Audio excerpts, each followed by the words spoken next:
সুরিয়ার জয় ভীম মুভিটি যারা দেখেছেন তারা কিন্তু রীতিমতো সুরিয়ার একটা কোর্টরুম মুভির ফ্যান হয়ে গিয়েছিলেন। সম্প্রতি সুরিয়ার নতুন একটি মুভি এসেছে যেটাতে সুরিয়া তার ফ্যানদের সেই আশা পূরণ করেছে। তবে এবারের গল্পটা একটু ভিন্ন, সাথে চমৎকার কিছু বিষয় আছে যেগুলো আপনাকে এন্টারটেইন করবে।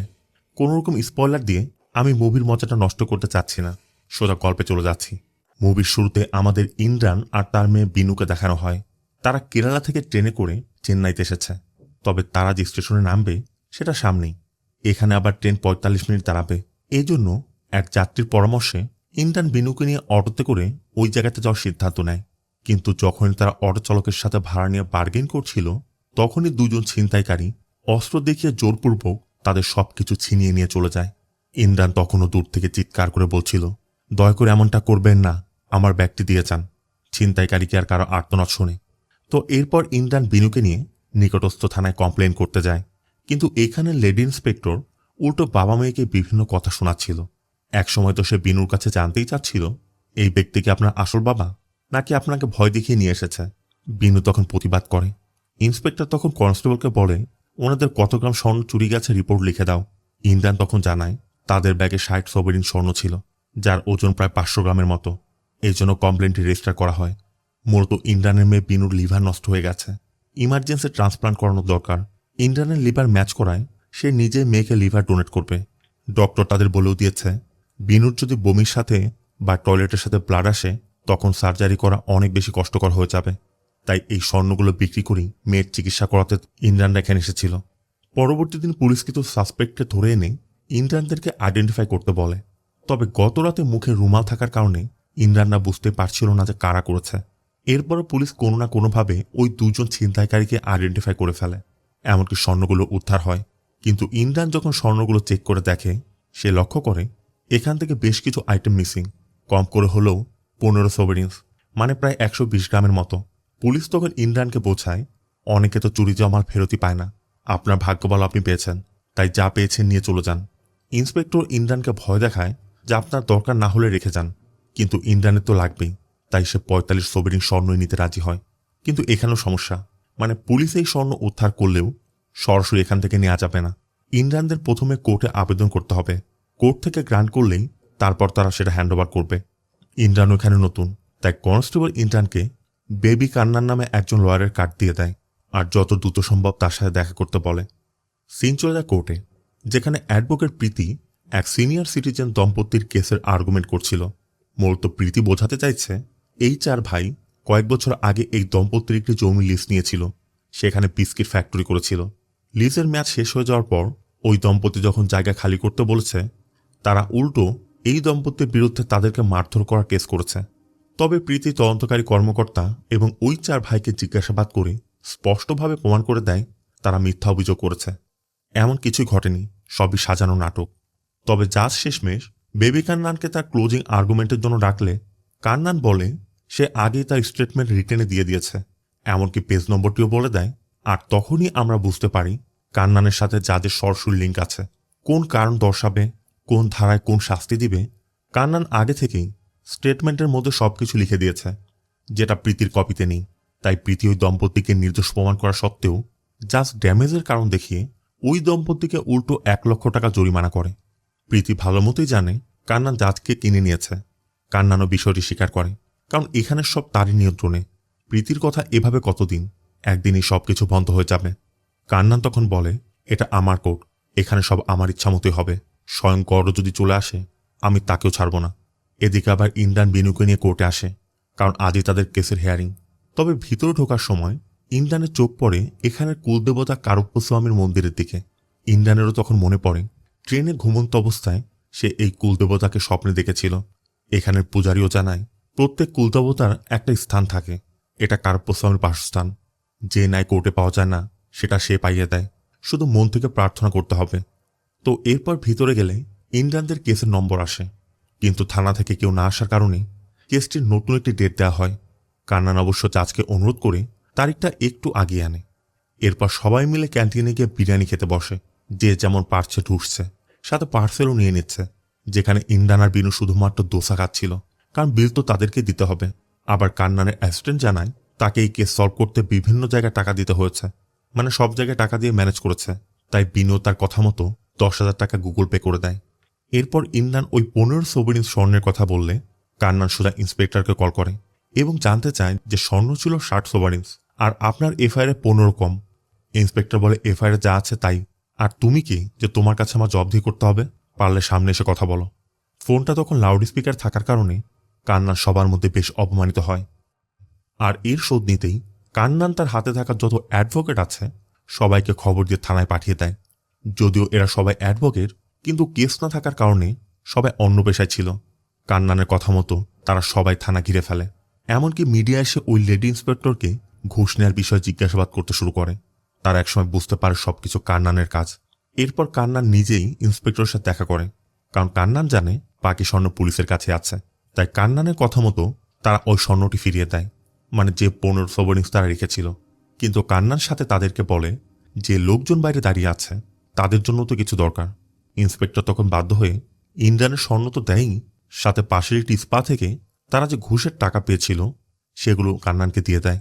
কিন্তু কান্নান প্রথমেই ওই স্বর্ণগুলো সরিয়ে রেখে ইন্দ্রানকে বলে স্বর্ণ পুলিশের কাছে নেই, ওই চোররা বিক্রি করে দিয়েছে। তবে আমাদের প্রেসারে পুলিশ সেটেলমেন্ট করতে ঘুষের কিছু টাকা দিয়েছে। আমি তো সৎ ব্যক্তি, ঘুষের টাকা আমি নেই না, আপনি এটা রেখে দিন। কিন্তু কান্নানের সহকারী তখন বলে যাদের জন্য সবকিছু হলো এদেরকে তো কিছু দিতে হবে। কান্নান তখন ওই টাকাগুলো দিয়ে ওদের মধ্যে ভাগ করে দিতে বলে। মানে ইন্দ্রান এখন এটাই বুঝতে পারছে না এতে করে তার কোথায় লাভ হলো আর কান্নানি বা তাকে কিভাবে উপকার করল। এরপর থেকে চলতে থাকে কোর্টের হেয়ারিং। তারিখের পর তারিখ পড়ছে, কিন্তু ইমরান তার স্বর্ণ কিছুতেই পাচ্ছে না। বাবা মেয়ে মাসের পর মাস কোর্টে চক্কর কাটছে, আর এদিকে কান্নানের টিম তাদের হাতে এক একটা করে বিরিয়ানির বিল ধরিয়ে দিচ্ছে। এর মধ্যে বিনু একবার অসুস্থ হয়ে পড়ে।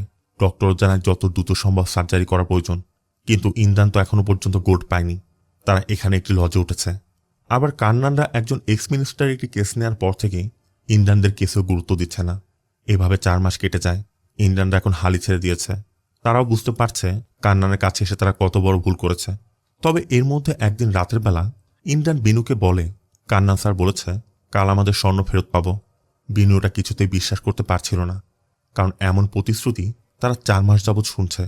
বিনু তো বলছিলই তারা আর স্বর্ণ ফেরত পাবে না, তার থেকে চলো আমরা বাড়ি চলে যাই। কিন্তু ইন্দ্রান বিনুকে সান্ত্বনা দেয়, দেখিস কাল সব স্বর্ণ পেয়ে যাব, এরপর বিক্রি করে তোকে হসপিটালে ভর্তি করব, তুই আজকের গোল্ডের রেটটা দেখে রাখিস। তো পরবর্তী দিন ইন্দ্রান এক বুক আশা নিয়ে কোর্টে যায়। থানা থেকে ইন্দ্রানের গোল্ডটাও আনা হচ্ছে। জাজও নির্দেশ দিবে। ঠিক তখনই জাজের ফ্যামিলির ইমার্জেন্সির কথা শুনে সে অন্য একটি তারিখ দিয়ে চলে যাচ্ছিল। ইন্দ্রান তখন নিজেকে আর শান্ত রাখতে না পেরে সবার সামনে প্রতিবাদ করে বসে, ইন্দ্রানের কথা 4 মাস যাবৎ আমাকে আপনারা ঘোরাচ্ছেন, শেষমেশ আজ যখন আমি পেতে যাচ্ছিলাম তখনই আপনি চলে যাচ্ছেন। একটু সময় করে আমার স্বর্ণটা দিলে কি হতো? আমাকে তো আমার মেয়ের অপারেশন করতে হবে। যদিও ইন্দ্রান তার সমস্যার কথা বোঝানোর চেষ্টা করছিল, কিন্তু এত মানুষের মধ্যে ইন্দ্রান এভাবে কথা বলায় জাজ কান্নানকে ভিতরে রেখে অনেক কথা শোনায়। কান্নানের সহযোগীরা ইন্দ্রানকে জানায় কান্নানের কেরিয়ারে কোনো ক্লায়েন্ট এমন কাজ করেনি। ইন্দ্রানের জন্য তাকে আজ কথা শুনতে হয়েছে। এমনকি তারা ইন্দ্রানকে চর পর্যন্ত মারে। আর কান্নানও ইন্দ্রানকে বলে দেয় তুমি তোমার স্বর্ণ কিভাবে পাও এটা আমি দেখে নিব। ইন্দ্রান বেচারা পড়েছে এক মহাবিপদে। যে জন্য মন খারাপ করে কোর্ট চত্বরে বসেছিল, তখনই এক ব্যক্তি তার কাছে চা নিয়ে আসে। মূলত এই লোকটাকে সবাই গোস্ট বলে ডাকে, মানে ভূত। লোকটি ইন্দ্রানকে জানায় আজ থেকে অনেক বছর আগে তার সম্পদের লোভে তার সন্তানেরা তার ডেথ সার্টিফিকেট তৈরি করে তাকে মৃত ঘোষণা করে দিয়েছিল। এরপর থেকে সে নিজেকে জীবিত প্রমাণ করার জন্য কোর্ট চত্বরে বছরের পর বছর যাবৎ ঘুরছে, কিন্তু তার নামে কোনো ডকুমেন্টস না থাকার কারণে সে নিজেকে জীবিতই প্রমাণ করতে পারছে না। এই জন্য মূলত সবাই তাকে গোস্ট বলে ডাকে। সে এটাও বলে আমরা মানুষকে শাস্তি দেওয়ার জন্য কোর্টে আসি, কিন্তু আমরা জানি না কোর্টে আসাটাই আমাদের সব থেকে বড় শাস্তি। ইন্দ্রান এখন সেই শাস্তি ভোগ করতে যাচ্ছে। ইন্দ্রান বুঝতেই পারছে না সে এখন কি করবে, কিভাবে তার মেয়ের ট্রিটমেন্ট করাবে। আবার ইন্দ্রান ভালো করে জানে কান্নান যে কেস একবার ছেড়ে দেয় ওই কেস দ্বিতীয়বার লড়ার সাহস কারোর নেই। ইন্দ্রানের তখন মনে পড়ে সে যখন প্রথম এখানে এসেছিল পূজারী তাকে বলেছিল যে নাই কোর্ট দিতে পারে না কার্পস্বামী দেয়, শুধু মন থেকে প্রার্থনা করতে হবে। এর জন্য ইন্দ্রান কার্পস্বামীর মন্দিরে গিয়ে শুকনা মরিচ পিষে তার মূর্তিতে লাগিয়ে তার সামনে মাথা ঠুকতে শুরু করে, কারণ তার সমস্যার সমাধান করার মতো আর কেউই নেই। সিন চলে যায় রাতের বেলা। কান্নান তার সহযোগীদেরকে নিয়ে ওই যে বৃদ্ধ দম্পতির সাথে কেস লড়েছিল ওই ব্যক্তিদের সাথে বিস্কিট ফ্যাক্টরিতে পার্টি করছিল। আর ওই পার্টি শেষ না হতেই সেখানে কার্পস্বামীর এন্ট্রি হয়, মানে সরাসরি গডের এন্ট্রি আর কি। যেই তাকে বাধা দেওয়ার চেষ্টা করছিল সে তারই খুব খারাপ অবস্থা করছিল। এমনকি একে একে কান্নানে পর্যন্ত পৌঁছে যায়। কান্নান তখনও বিশ্বাস করতে পারছিল না তার সামনে স্বয়ং গড দাঁড়িয়ে আছে, মানে কারুপ্পস্বামী তার সামনে দাঁড়িয়ে আছে সে বুঝতেই পারছিল না। তবে সেটা প্রমাণ করতে কারুপ্পস্বামী কান্নানকে হালকা করে নরকের একটা ফিল দেয়, যে জন্য কান্নান শেষমেশ বুঝতে পারে যে আসলে সে কার সামনে দাঁড়িয়ে আছে। কান্নানের কথা, আমি এমন কি করেছি, আপনি আমার কাছে কেন এসেছেন? কারুপ্পস্বামী তখন বলে, তুই যে পাপ করছিস তার শাস্তি ভোগ করার দিন এসে গেছে। কান্নানের কথা, আমি আবার কোন পাপ করলাম? কারুপ্পস্বামী তখন কান্নানকে তার ভীষণে ইন্দ্রানের ওই কেসটিকে দেখায়। কান্নান তখন কারুপ্পস্বামীর পায়ে ধরে যে আমাকে একটা সুযোগ দিন, কালকের মধ্যে আমি সব ঠিক করে দেব। কারুপ্পস্বামীর কথা, যেটা এত মাসে করতে পারিসনি একদিনে কিভাবে করবি? কান্নান বলে, সেটা তো আমি ইচ্ছা করে মাসের পর মাস ঘোরাচ্ছিলাম, কারণ তাদের ফিস দিয়েই তো আমাদের দামি দামি সবকিছু কিনতে পারি, আমাদের এরকম দামি লাইফস্টাইল আসে। এই ধরনের কেস সাধারণত একদিনে সমাধান হয়ে যায়, আমরাই শুধুমাত্র তাদের থেকে টাকা নেওয়ার জন্য দিনের পর দিন ঘোরাতে থাকি। এমনকি এই কেস সমাধান করার জন্য কোন কোন জায়গায় কাকে কি কি এবং কত টাকা করে দিতে হয়েছে কান্নান একে একে সকল হিসাব দেখায়। কারণ ইন্দ্রানের স্বর্ণের পরিমাণটা বেশি থাকার কারণে ওই লোভে পড়ে তারা এত কিছু করেছে। কারুপ্পস্বামী তখন ওদের এসব দুর্নীতির কথা শুনে এক চট দিয়ে কান্নানকে ফেলে দেয়। কান্নানের কথা, শুধু আমাকে মেরে লাভ কি, সারা সমাজ তো দুর্নীতিগ্রস্ত, পুরো সিস্টেম দুর্নীতিগ্রস্ত, আর গড যদি নিজেও চলে আসে এই সিস্টেম চেঞ্জ করা সম্ভব নয়। কারুপ্পস্বামী মূলত এরপরই কান্নানকে মারতে যাচ্ছিল। কান্নান তখন বিভিন্ন কথা শোনায়, মানে সে যা বলবে তাই করে দিবে। আর সবকিছু পড়ার পর কান্নান বলে, আপনি তো ন্যায়ের দেবতা, আপনি যদি আমাকে এভাবে মেরে ফেলেন তাহলে তো অন্যায় করা হবে। দেবতা হয় আপনি অন্যায় কিভাবে করতে দেন? কারণ কান্নানের কথা, সে একা নয়, কোর্টে যারা কাজ করে সবাই দুর্নীতিগ্রস্ত, পুরো সিস্টেম দুর্নীতিগ্রস্ত, তাকে একা শাস্তি দিয়ে লাভ কি? তার চোখে এটা অন্যায়। কান্নানের কথা, তাকে একা মারলে সব বন্ধ হবে না, গ্রাউন্ড লেভেল থেকে সব বন্ধ করতে হবে। আপনি যদি সবকিছু বন্ধ করতেই চান তাহলে কোর্টে আসুন, দেখুন সেখানে কি হচ্ছে। এমনকি কান্নান তাকে চ্যালেঞ্জ করে বসে, আপনি যদি পারেন তাহলে সততার সাথে ওই ব্যক্তি স্বর্ণ উদ্ধার করে দেখান, তারপর আমাকে যে পানিশমেন্ট দিবেন আমি মাথা পেতে নিব। তো এই কথার উপর কারুপ্পস্বামী কান্নানকে ছেড়ে দেয়। আর পরবর্তী দিনে আমরা দেখতে পাই কান্নানের টিম ইন্দ্রানের কেসটি ফিরিয়ে দিয়েছে, মানে ইন্দ্রানরা যেন এখন অন্য কোনো উকিল ধরে। কিন্তু বিনুর কথা কাকে বিশ্বাস করব, এখানে সবাই তো একই রকম। ঠিক তখনই সেখানে নতুন একজন উকিলের এন্ট্রি হয়, যে তাদের বলে যে আপনারা আমাকে বিশ্বাস করতে পারেন। আর আমরাও দেখতে পাই এ অন্য কেউ নয়, স্বয়ং কারুপ্পস্বামী, মানে তার হিউম্যান ফর্ম। এখানে সে তার নাম দিয়েছে সারভানান। আর সারভানানকে দেখা মাত্রই কান্নানও বুঝতে পারে সে কি করতে এসেছে, তাই তাকে তাদের সিস্টেমে ওয়েলকাম জানায়। সারভানানও মনে করছিল সে এক চুটকিতেই সব সলভ করে দিবে, কিন্তু কোর্টের মধ্যে প্রবেশ করে দেখে কোর্টের মধ্যে কি বিশৃঙ্খল অবস্থা, মানে সবার কাছে একটা মাছের বাজার হয়ে গেছে। এত লোকের ভিতরে তার যে পিটিশনের ফাইল সেটা পর্যন্ত জমা দিতে পারছিল না। ঠিক তখনই সেলভি নামে এক নারী সালমানের ওই পিটিশন ফাইলটি নিজের ভাইয়ের পরিচয় দিয়ে সেখানে সাবমিট করে দেয়। কারণ সালমান তো এই কোর্টের না, সে নিজেকে মদুরাইয়ের অ্যাডভোকেট হিসেবে পরিচয় দিয়েছে, তাই এখানে তাকে কেউ হেল্প করার কথা নয়। সেলভি এভাবে তাকে হেল্প করায়, সেও ভাবছে যে সেলভি কত ভালো মনের একটা মানুষ। কিন্তু এরপর চার্জ আসার পর যখন কোর্টের সব কার্যক্রম শুরু হয় তখনই জানা যায় শুধুমাত্র সারভানান একাই নয়, আরও ৩ জন ব্যক্তি ইন্দ্রানের কেসের পিটিশন ফাইল করেছে, যার মধ্যে সেলভি একজন। মানে মাত্রই যাকে আমরা খুব ভালো মহিলা বলে মনে করছিলাম সেও এই দুর্নীতিগ্রস্ত সিস্টেমের একটা অংশ। এখন কোর্টও পড়েছে এক ঝামেলায়, 4 জন অ্যাডভোকেটের মধ্যে কে এই কেস লড়বে, যে জন্য তার আপাতত একটি ব্রেক নেয়, যাতে ব্রেকের ফাঁকে তারা ডিসাইড করতে পারে কে কেস লড়বে। আর অন্যদিকে আমরা নির্মলা নামে এক নারীকে দেখতে পাই, যে মূলত সাবেক মিনিস্টার বি.কে. পান্ডিয়ানের বিরুদ্ধে সেক্সুয়াল অ্যাসল্টের কেস করেছিল। আর এই কেসটা কান্নান হ্যান্ডেল করছিল। কিন্তু নির্মলা এখন বুঝতে পেরেছে কান্নান উল্টো পান্ডিয়ানের থেকে টাকা নিয়ে তাকে মাসের পর মাস ঘোরাচ্ছে। তাই নির্মলা এখন কেস ফাইল নিয়ে অন্য উকিলের কাছে যাওয়ার একটা পরিকল্পনা করেছিল। কিন্তু কান্নানের সহযোগী তেজা তাকে স্পষ্ট বলে দেয় এই কেস অন্য কেউ লড়তে পারবে না, মানে মোট কথা তারা কেস ফাইল দিবে না। তেজা নির্মলাকে 2টি অপশন দেয়, যে হয় আমাদের সাথে থাকুন, নয়তো কেসটি পুরোপুরি উড্র করে নিন। তেজার এই থ্রেট শুনেই নির্মলা যে উকিলকে নিয়ে এসেছিল সে যখনই প্রতিবাদ করতে যাবে ঠিক তখনই তেজার লোকজন তাদের উপর হামলা করে তাদের গাড়ি পর্যন্ত ভেঙে ফেলে। এরপর কান্নান এসে নির্মলাকে এটাও বলে কান্নানের কথা মতো ওই লয়ার এসেছিল, এমনকি নির্মলা না চাইলেও কান্নান ব্যতীত এই কোর্টে কেউই এই কেস লড়তে পারবে না। তাই নির্মলার সামনে কোনো অপশনও নেই, কারণ কান্নান তো পান্ডিয়ানের থেকে টাকা খেয়ে বসে আছে। নির্মলার কথা তুমি কি মনে করছো? এখানে হাজারো লয়ার আছে, কেউ না কেউ তো আমার কেসটি নিবে। কান্নান তখন নির্মলার কেস ফাইলের উপর একটি লাল কাপড় বেঁধে মাটিতে ফেলে দেয় এবং বলে যে এই হাজারো লয়ারের মধ্যে কেউ যদি এই ফাইলটি একবার স্পর্শ পর্যন্ত করে তাহলে আমি কেস ছেড়ে দিব।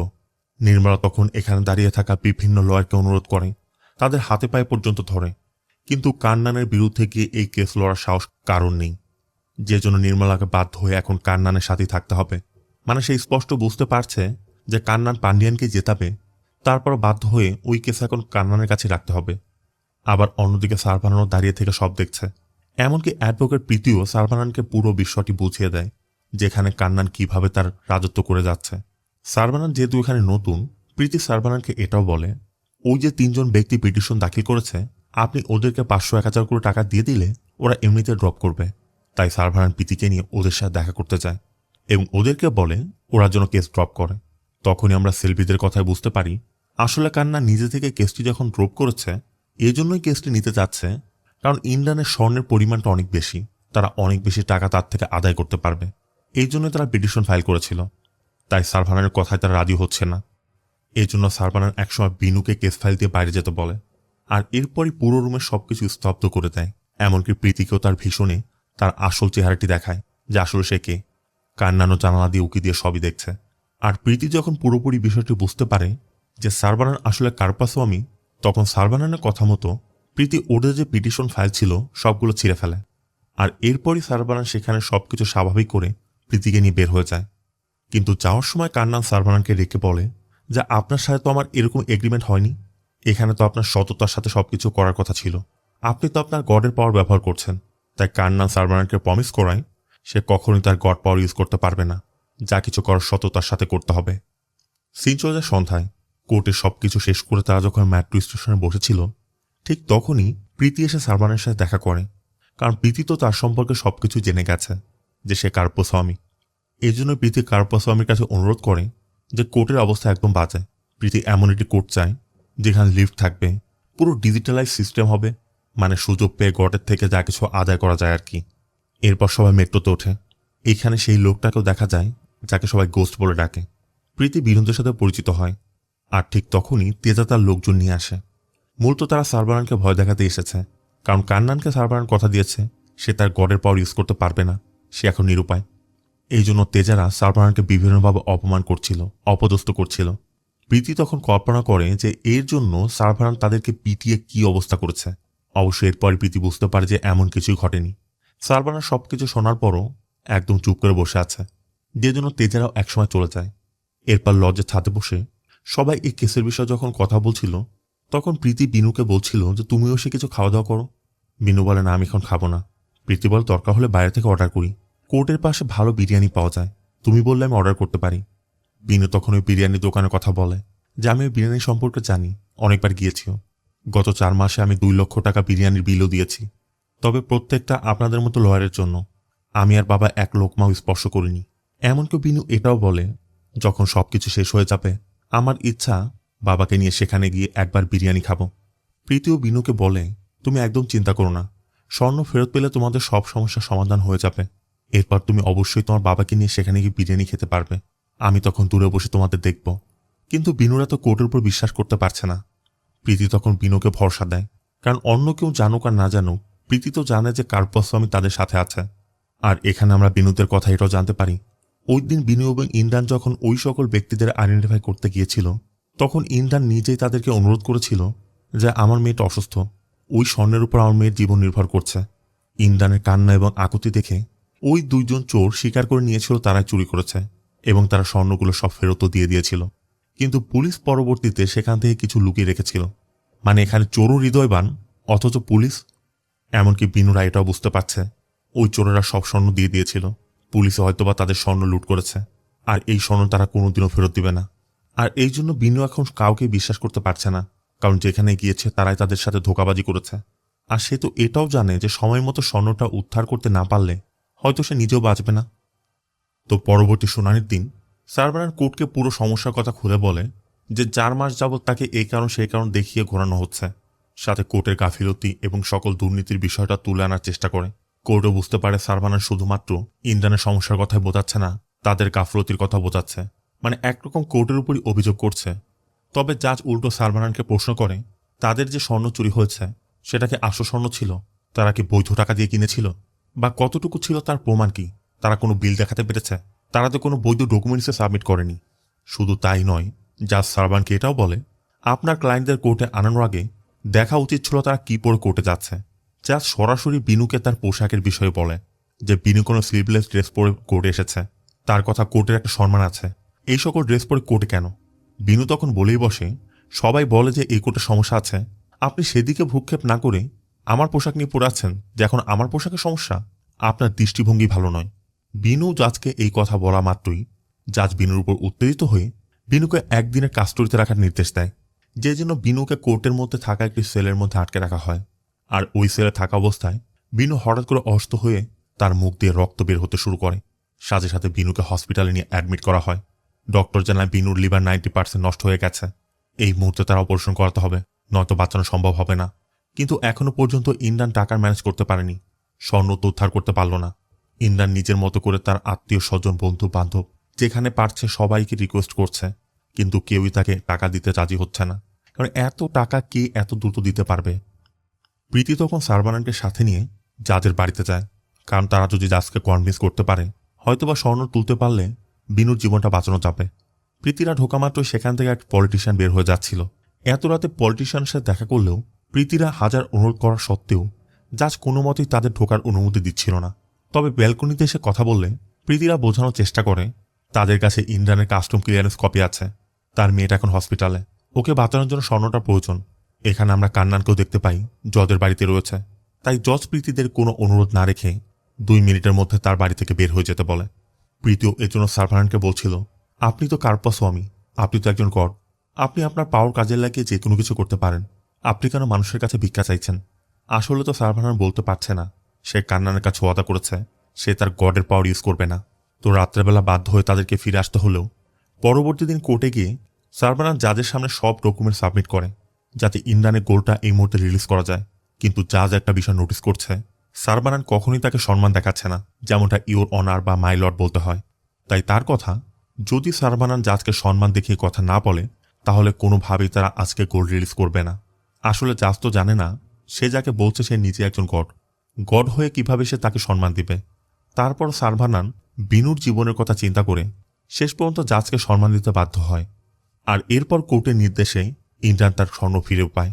কিন্তু কোর্ট থেকে বের হওয়ার আগেই হসপিটাল থেকে খবর আসে বিনু আর বেঁচে নেই, যার জন্য এত কষ্ট করলো, যাকে বাঁচানোর জন্য এত কিছু, সেই মেয়েটাই আজ বেঁচে নেই। ইন্দ্রান এখন এই স্বর্ণ দিয়ে কি করবে? ইন্দ্রান একরকম পাগলের মতো হয়ে যায়। কান্নানের সহযোগীরা ইন্দ্রানকে যখন বলছিল যে কেস তো জিতে গেছেন, ইন্দ্রান তখন তাদের মুখের উপর কিছু স্বর্ণের অলংকার ছুড়ে দেয়, যেই নাও, এগুলো দিয়ে তোমরা বিরিয়ানি খাও। এমনকি সারভানানকেও ওই স্বর্ণগুলো দিয়ে বলে আপনি কেন আমাকে স্বর্ণগুলো পাইয়ে দিলেন, এগুলো দিয়ে আমি কি করব, আমার মেয়েটাই তো বেঁচে নেই। আর এরপরই কারপা সারভানের সাথে দেখা করে সারভানকে বোঝায় যে সে যেমনটা বলেছিল গড নিজে আসলেও কিছু করতে পারবে না, যেমনটা সারভানার চেষ্টা করেও পারেনি। কান্নানের কথা এটা তার কোর্ট কখনোই তার বিরুদ্ধে যাবে না। কান্নান সাথে সারভানকে এটাও শুনিয়ে দেয় আপনি সেদিন আমাকে বলেছিলেন গড থিংস আমি বুঝবো না, এটা আমাদের কোর্ট থিংস, গডরা এগুলো বুঝবে না। আপনি আপনার চ্যালেঞ্জে হেরে গেছেন। সিন চলে যায় রাতে, তখনও কোর্ট কম্পাউন্ডারে অনেক লয়ারাই বসে আড্ডা দিচ্ছিল। সারভানানও সেই কথাগুলি চিন্তা করছে। ঠিক তখনই সেখানে নির্মলাকে দেখা যায় তেজার কাছে তার কেস ফাইল নিতে এসেছে, কিন্তু তেজা এবার বলে দেয় সে ওই কেস ফাইল দিবে না। এমনকি ওই কেস ফাইলে আবারও একই রকম একটি কাপড় বেঁধে নিচে ফেলে দেয় এবং বলে যে কেউ যদি সাহস করে এটি স্পর্শ করে আমি কেসটি ড্রপ করে দিব। নির্মলা আগেরবারও চেষ্টা করেছিল, এবারও চেষ্টা করে, কিন্তু কেউ তো আর সাহস করে সেটা তুলতে পারছে না। তবে অন্যরা সাহস না করলেও সারভানান এখন বুঝতে পারছে তাকে কিছু একটা করতে হবে। এই জন্য সারভানান ওই কেস ফাইলটি তুলে নেয়। এমনকি তেজা সহ বাকি যে সহযোগীরা ছিল তাদেরকে ইচ্ছা মতো পেটায়। তবে এটা গড ফর্মে নয়, হিউম্যান ফর্মে, কারণ সে ইচ্ছা করলেই তার পাওয়ার ব্যবহার করতে পারছে না। আবার ওই রাতেই প্রীতি একটি স্বপ্ন দেখে যেখানে সে কার্পা স্বামীকে বলছিল এমন কিছু করুন যাতে কোর্টের মধ্যে কোনো লয়ার মিথ্যা বলতে না পারে, আর কোর্টে যে পেন্ডিং কেসগুলো আছে সেগুলো যেন দ্রুত সলভ হয়ে যায়। এগুলো বলার পর কার্পা স্বামী প্রীতিকে একটি কেস ফাইল দেয়। আর পরবর্তী দিন প্রীতি ঘুম থেকে উঠেও দেখে ওই কেস ফাইলটি তার পাশে রয়েছে। তার মানে কার্পা স্বামী তাকে এই সবকিছু দেখিয়েছে। আর এই কেস ফাইলটি মূলত নির্মলার কেস ফাইল। প্রীতি নির্মলার সাথে কথা বলে, যেখানে নির্মলা জানায় নির্মলা মূলত পিকে পান্ডিয়ানের সেক্রেটারি হিসেবে কাজ করত। ওই সময় থেকে তার মনে হচ্ছিল পিকে পান্ডিয়ানের খারাপ কোনো উদ্দেশ্য আছে। সে বিভিন্ন সময় শরীরের বিভিন্ন অংশে হাতও দিত। আর এরপর তো একদিন দিল্লিতে তারপর অ্যাসল্টও করেছে। আর সাহস করে যখন সে কেস ফাইল করেছে তখন কান্নানের মতো দুর্নীতিগ্রস্ত লয়ার তার কাছ থেকে কেস নিয়ে উল্টো পিকে পান্ডিয়ানের থেকে ঘুষ নিয়ে তাকে কেস তুলে নিতে বাধ্য করছে। তবে এই সব কিছু জানার পরও প্রীতি যে কেন সাহস করে তার কেসটি নিচ্ছে, নির্মলা এটাই বুঝতে পারছে না।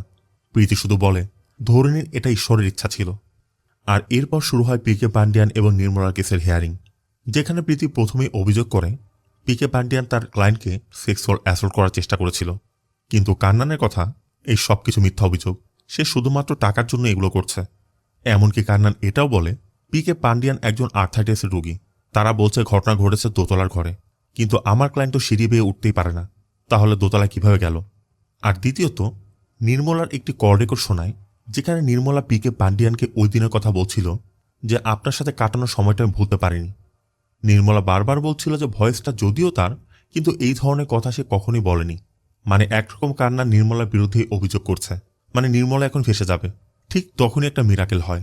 কান্নান যতই চেষ্টা করুক না কেন, সে কোনোভাবে মিথ্যা বলতে পারছিল না, মানে তার মুখ দিয়ে সত্যি বের হয়ে যাচ্ছে। আর এভাবেই একে একে বের হয়ে আসে কান্নান যে পিকে পান্ডিয়ানের আর্থাইটিসের কথা বলেছে সম্পূর্ণ মিথ্যা। কারণ কান্নানের চেম্বার দোতলায়, পিকে পান্ডিয়ান দোতলায় হেঁটে ওঠে।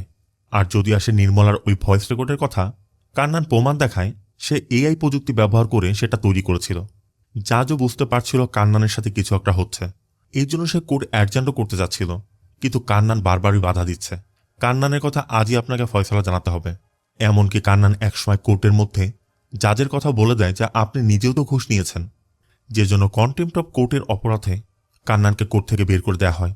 আর কান্নান যখনই কোর্টরুম থেকে বের হয়, তখনই সে বুঝতে পারে যে এতক্ষণ তার সাথে কিছু হয়েছিল, মানে ভিতরে যা হয়েছে আর বাইরে সম্পূর্ণ আলাদা। এমনকি শুধু সেই নয়, এই কোর্টে যত লয়ার কাজ করছে সবার সাথে একই ঘটনা ঘটেছে। কেউই কোর্টের মধ্যে মিথ্যা বলতে পারেনি। মানে প্রীতি যেমনটা কার্পাস্বামীর কাছে বলেছিল কোর্টের মধ্যে কোনো লয়ার যেন মিথ্যা বলতে না পারে, ঠিক সেটাই বাস্তবে হয়েছে।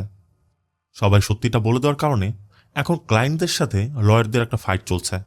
এরপর সার্ভারান নিজে কান্নানের সাথে দেখা করে কান্নানকে বুঝিয়ে দেয় সে যেমনটা বলেছিল যে কোর্ট থিংস সে বুঝবে না, গড থিংসও সে বুঝবে না, মানে এই সব কিছু সেই করছে। শেষে শুধু বলে যায় বেবি, ড্যাডি ইজ হোম। আবার জাজের বিরুদ্ধেও ইনকোয়ারি হচ্ছে, সে পড়েছে এক বিপদে। অন্যদিকে পান্ডিয়ানের সব কিছু প্রকাশ করে দেয়। পান্ডিয়ান এখন কান্নানের উপর উত্তেজিত, তাই পান্ডিয়ানের অ্যাসিস্ট্যান্ট কান্নানকে বলে দেয় আপাতত 10-15 দিনের জন্য আপনি আন্ডারগ্রাউন্ড হয়ে যান, আপনার জন্য ভালো হবে, নয়তো আপনার সাথে কি করবে আমি নিজেও জানি না। সিনচোজা রাতে প্রীতি আর সারবানান একটি কফি শপে বসে আছে। এখানে প্রীতি শহরের কেসের বিষয়ে আলোচনা করছিল। ঠিক তখনই সেই কফি শপে একটি নেশারু ব্যক্তি আসে। কফি শপটা ওই মুহূর্তে ক্লোজ হয়ে যাচ্ছিল, কিন্তু ওই ব্যক্তি গান দেখিয়ে মেয়েটাকে জোরপূর্বক কফি দিতে বলছিল। আর এটা দেখে সারবানান কিছু একটা করায় হঠাৎ করে ওই ছেলেটি মেয়েটিকে দিদি বলতে শুরু করে, এমনকি তাকে সরি বলে যে দয়া করে আমাকে একটা চা খাওয়াবেন। আর এরপরই মেয়েটি কফির অর্ডার করে। প্রীতি তো বুঝতেই পারছে না কি ঘটছে। সারবানান তখন বলে এই ছেলেটা মেয়েটির সাথে মিসবিহেভ করত, এরপর তার 5 জন বন্ধু এসে তার সাথে জয়েন করত। এখানে বড় ধরনের একটা সমস্যা হতো, আমাদের কেস আর একটা বেড়ে যেত। মানে এখানে আমরা বুঝতে পারি যে এই ঘটনাটা অন্য কোনো ঘটনা নয়, লিও মুভিতে যে ঘটনাটি ঘটেছিল সেই ঘটনা। আর এখানে লিও নিজেও ছিল। আর এরপর থেকে এই শহরে বড় একটি পরিবর্তন আসে। মানে লয়াররা শুধু কোর্ট চত্বরে নয়, নিজের চেম্বারেও মিথ্যা বলতে পারছিল না। এমনকি যে চোর ঘরে চুরি করতে গিয়েছে সে চুরি করা বাদ দিয়ে আলমারিতে থাকা এলোমেলো কাপড়গুলো সাজিয়ে রেখে আসছে। আবার যে ব্যক্তি এতদিন মানুষ খুন করে বেড়াচ্ছিল সে মানুষকে খুন করা বাদ দিয়ে ডাব কেটে খাওয়াচ্ছে। মোট কথা শহরে কোনো অপরাধী হচ্ছে না, থানায় কোনো কেস রেজিস্টার হচ্ছে না, যে জন্য কোর্টের হিয়ারিংয়ের কোনো চাপ নেই, লয়ারদের হাতেও কোনো কেস নেই। সবার মনের মধ্যে একটা ভয় কাজ করছে যে কোনো অন্যায় করা যাবে না। আর এই সব কিছু সম্ভব হয়েছে শুধুমাত্র কার্পাস্বামীর জন্য, কারণ সে যেহেতু এ জায়গার কুলদেবতা, তার যে রেঞ্জ আছে পুরো রেঞ্জের মধ্যে সে একটা সিস্টেমের মধ্যে নিয়ে এসেছে। তার কথা নতুন করে যদি কোনো কেস রেজিস্টার না হয় তাহলে পুরাতন যে কেসগুলো আছে একটার পর একটা সলভ হতে পারবে। কান্নানো পুরো বিষয়টি বুঝতে পারছে, তাই কোর্ট চত্বরে কার্পাস্বামীর যে মন্দিরটা আছে, রাতের বেলা কান্নান তার লোকেদের দিয়ে ওই মন্দিরটা সেখান থেকে ভেঙে ফেলার একটা পরিকল্পনা করে। কিন্তু তারা জানে না যে কার্পাস্বামী নিজের মন্দির নিজে রক্ষা করতে আসবে। তাই রাতের বেলা যারা সেখানে ভাঙতে গিয়েছিল সবাইকে সে ইচ্ছামতো ধোলাই করে। আর অন্যদিকে কান্নান কার নিয়ে কোথাও যাওয়ার সময় একটি লরি এসে তার কারটিকে হিট করে। এখানে আমরা এটাও দেখতে পাই এই লরিতে অন্য কেউ নয়, ওই 4 ভাই, যে 4 ভাইয়ের বিস্কিট ফ্যাক্টরি কেসটা সে লড়েছিল, তারা এখন কান্নানকেই মারতে এসেছে। আর এখানে কান্নানের সাথে ঘটে আশ্চর্য ঘটনা, মানে একই বিষয় বারবার রিপিট হচ্ছিল। ওই 4 ভাই কান্নানকে একবার মারতে যাচ্ছিল, আবার ওই 4 ভাই কান্নানকে দেখে বলছিল এ তো আমাদের নিজেদের লোক, একে বাঁচাতে হবে। মানে একবার কান্নানকে উদ্ধার করতে যাচ্ছে, আবার কান্নানকে মারতেও যাচ্ছে। একই ঘটনা বারবার রিপিট হচ্ছে। আর এগুলো হওয়ার পিছু একটা কারণ ছিল। ওই যে বলেছিলাম কার্পাসমের একটি নির্দিষ্ট এরিয়া আছে, ওই 4 ভাই ছিল ওই এরিয়ার মধ্যে, আর কান্নানের কার্পর ছিল এরিয়ার বাইরে। এর জন্য ভিতরে একরকম, বাইরে অন্যরকম হচ্ছিল। তাই কান্নান বিষয়টি বুঝতে পেরে জাজের সঙ্গে মিলে একটি পরিকল্পনা করে। আর পরবর্তী দিন প্রীতি আর সার্ভানান যখন কার নিয়ে শহরের বাইরে যায়, তখনই তারা তাদের উপর হামলা করায়। প্রীতি তো জানতো যে সার্ভানান তাকে সাহায্য করবে, কিন্তু সার্ভানান প্রীতিকে বোঝায় যে প্রত্যেকটা কুলদেবতার নির্দিষ্ট একটি এরিয়া আছে, ওই এরিয়ার বাইরে তার কোনো শক্তি কাজ করে না, তাই যে কোনো মূল্য তাদেরকে ওই এরিয়ার মধ্যে প্রবেশ করতে হবে। প্রীতিওতে অনেক কষ্টে সার্ভানানকে সেই এরিয়ার মধ্যে নিয়ে যায়। আর এরপরই সার্ভানান তার আসল রূপটি দেখায় যে সে আসলে কি করতে পারে। জাজও পুরো বিষয়টা নিজ চোখে দেখার পর সে আর এখানে থাকতে সাহসী পাচ্ছে না। এই জন্য জাজ এখান থেকে বদলি হয়ে চলে যাওয়ার প্ল্যান করছিল। কান্নান তখন তাকে বলে, দেখুন এই কুলদেবতার শক্তি এরিয়ার মতো নির্দিষ্ট এরিয়ার মধ্যে কাজ করে, আমরা কাজ করি, কোর্টটাকে এই এরিয়ার বাইরে নিয়ে যাই। কিন্তু জাজের কথা, প্রতিদিন আমার মাথার উপর থেকে দেয়াল খসে খসে পড়ছে, তারপর সরকার কোনো মেরামত করছে না, আর তুমি বলছো নতুন করে কোর্ট তৈরি করতে, এটা কোনোভাবে হবে না। তবে এরপরই কান্নান নতুন একটি পরিকল্পনার কথা বলে। সিন চলে যাওয়ার পরদিন সকাল হতে কান্নানের যে সহযোগীরা ছিল তারা সবাই একে একে কোর্টে প্রবেশ করে। এই কোর্টটি মূলত 150 বছর পুরনো। জাজের যে চেম্বার ছিল সেখানের উপর থেকে দেয়াল ধসে জাজও নিচে পড়ে মারা গেছে। তবে জাজ যে এক্স্যাক্টলি এখানে মারা গেছে এমন নয়। গতকাল যখন জাজ কান্নানের প্রস্তাবে রাজি হচ্ছিল না, তখন কান্নান জাজকে ওখানেই হত্যা করেছে। আর আজ জাজের বডিটি ওখানে ফেলে বোঝাতে চেষ্টা করছে জাজের মৃত্যু এখানে হয়েছে। তাই এই জায়গায় কোর্টের কার্যক্রম পরিচালনা করা একদমই অসম্ভব, তাদের জন্য অনিরাপদ। এই জন্য শহরের যত লয়ার ছিল সবাইকে নিয়ে কান্নান প্রোটেস্ট শুরু করে যে যত দ্রুত সম্ভব কোর্টের কার্যক্রম অন্যত্র শিফট করতে হবে। আর এটা শুধুমাত্র কোর্ট চত্বরই নয়, পার্লামেন্ট পর্যন্ত পৌঁছে যায়। সোশ্যাল মিডিয়া, বিভিন্ন নিউজ চ্যানেল সব জায়গায় ছড়িয়ে পড়ে। কারণ একদিকে কান্নানরা যেটা দাবি করছে সেটা বাস্তবসম্মত, যথেষ্ট যৌক্তিকতা আছে। আর অবশেষে কান্নানরা জিতেও যায়, কারণ সরকার আপাতত কোর্টটিকে শহরের বাইরে একটি আইটি পার্কে শিফট করার পরিকল্পনা করে। এরপর কোর্টের সবকিছু আইটি পার্কে ট্রান্সফার করানো হয়। রাতের বেলা আমরা সেই ব্যক্তিকেও দেখতে পাই যাকে সবাই গোস্ট বলতো। এত বছর তার নামের কোনো ডকুমেন্টস খুঁজে না পেলেও সে কোর্টের মালামাল সরানোর সময় আচমকা তার সেই কাগজটি তার হাতে এসে পড়ে, যেই কাগজের জন্য সে নিজেকে জীবিত প্রমাণ করতে পারেনি। তবে তার কথা এখন আর প্রমাণ করে কি করব, কোর্টই তো এখানে নেই। প্রীতিও পরবর্তী দিন সার্ভানানের সাথে কথা বলে যে এখন তো সবকিছু শেষ হয়ে গেল, বেবি কান্নান কোর্ট অন্যত্র স্থানান্তর করে নিয়েছে, এখন সেখানে সে নিজের মতো করে সব পরিচালনা করবে। এমনকি প্রীতি এটাও বলে সব কোর্টই তো তাহলে আপনার নিয়ন্ত্রণের বাইরে চলে গেল, সব জায়গাতে আগের মতো দুর্নীতি হবে। তো সিন চলে যায় নতুন কোর্টে, মানে সে আইটি পার্কে, যেখানে নতুন করে সব সেট করা হচ্ছে। আর এখানে আমরা একটা বিষয় লক্ষ্য করি, প্রীতি যেমনটা সার্ভানারের কাছে দাবি করেছিল এখানে সব ফ্যাসিলিটিস আছে। আবার ওই জজের মৃত্যুর পর নতুন একজন জাজ এসেছে। এমনকি বেবি কান্নান যেমন আগের জাজকে কিনে নিয়েছিল, এখনকার জাজকেও সে কিনে নিয়েছে। আর নির্মলার কেসের হ্যারিংয়ের সময় ঠিক একই রকম রিটেন স্টেটমেন্টের মধ্যে ওই পৃষ্ঠা নম্বরগুলো বলে দেয়, যে ওগুলো ফলো করলে আপনি বুঝতে পারবেন। কিন্তু এবার প্রীতিও ঠিক একই রকম রিটেন স্টেটমেন্ট দিয়েছে, যেখানে প্রীতি 6 নম্বর পাতা দেখতে বলে। আর জাজ যখনই 6 নম্বর পাতাটি দেখে সে ঘামতে শুরু করে, তার গলাটাও পুরো শুকিয়ে যায়, তার মধ্যে একটা অদ্ভুত ভয় তৈরি হয়ে যায়। যে জন্য সে নির্মলার কেসে বি.কে. পান্ডিয়ানকে অভিযুক্ত করে 3 বছরের কারাদণ্ড দেয়, আর তার সাথে নির্মলাকে ক্ষতিপূরণ দিতে নির্দেশ দেয়। শুধু তাই নয়, বেবি কান্নানের দুর্নীতির জন্য মিথ্যা সাক্ষ্য প্রমাণ পেশ করার জন্য বার কাউন্সিল থেকে বেবি কান্নানের লাইসেন্সটি ক্যান্সেল করতে বলা হয়। মানে কান্নানের রাজত্ব এই কোর্টে শেষ। কান্নান তো বুঝতেই পারছিল না এসব কি হচ্ছে।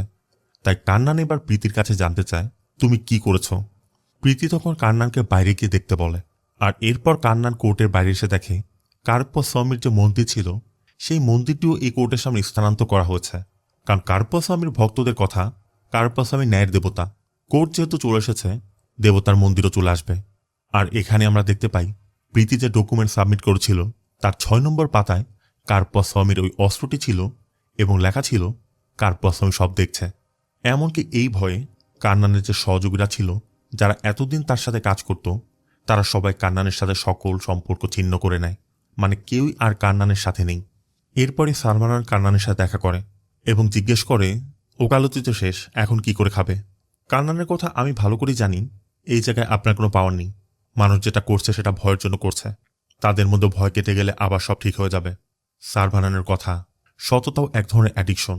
তারাও অভ্যস্ত হয়ে যাবে, কারণ সার্ভানার নিজেও জানে এখানে তার কোনো পাওয়ার নেই, কিন্তু মানুষের মধ্যে তার প্রতি যে একটা ভয় আছে, মন্দিরটি এখানে স্থানান্তর করার মাধ্যমেই সেই ভয়টাকে নতুন করে তৈরি করে দিয়েছে।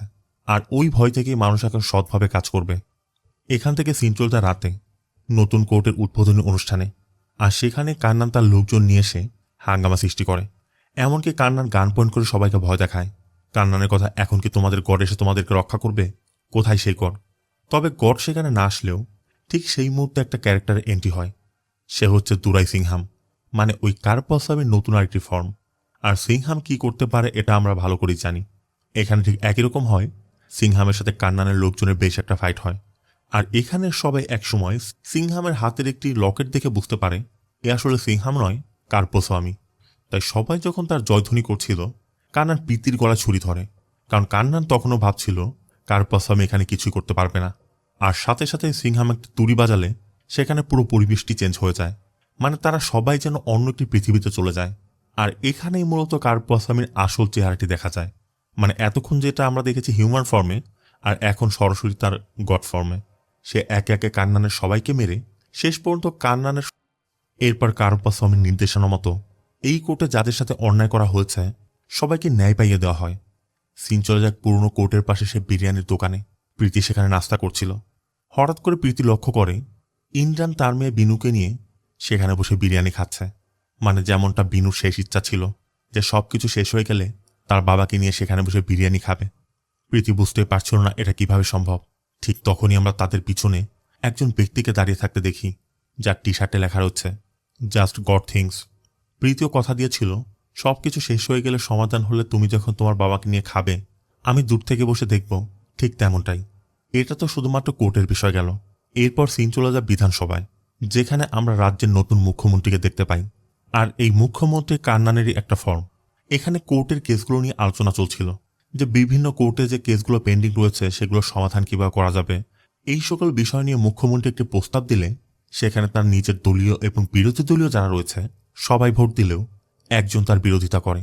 আর সে অন্য কেউ নয়, কার্পোস্বামীর অন্য একটি ফর্ম। মানে সে শুধুমাত্র কোর্ট নয়, পুরো রাজ্যকে ঠিক করতে রাজ্যের বিধানসভা পর্যন্ত পৌঁছে গেছে। আর এর দ্বারা আমাদের ইঙ্গিত দেওয়া হয় এরপর রাজ্যের মুখ্যমন্ত্রীর সাথে তার একটা ভালো ফাইট হতে চলেছে, যেটা আমরা হয়তোবা পরবর্তী কোনো মুভিতে দেখতে পাবো। তো এর মধ্য দিয়ে মূলত মুভি শেষটা হয়। এমনিতে সুরিয়ার মুভি, বেশি কিছু বলার নেই। তারপর সর্বোপরি মুভিটা আপনার কেমন লেগেছে কমেন্টে অবশ্যই জানাবেন। আর ভিডিওটি ভালো লাগলে ভিডিওতে লাইক দিয়ে চ্যানেলটিকে সাবস্ক্রাইব করতে একদম ভুল করবেন না। দেখা হবে অন্য কোনো মুভি বা সিরিজের এক্সপ্লেনেশন ভিডিওতে। ততক্ষণ সব ভালো থাকবেন, সুস্থ থাকবেন। আল্লাহ হাফেজ।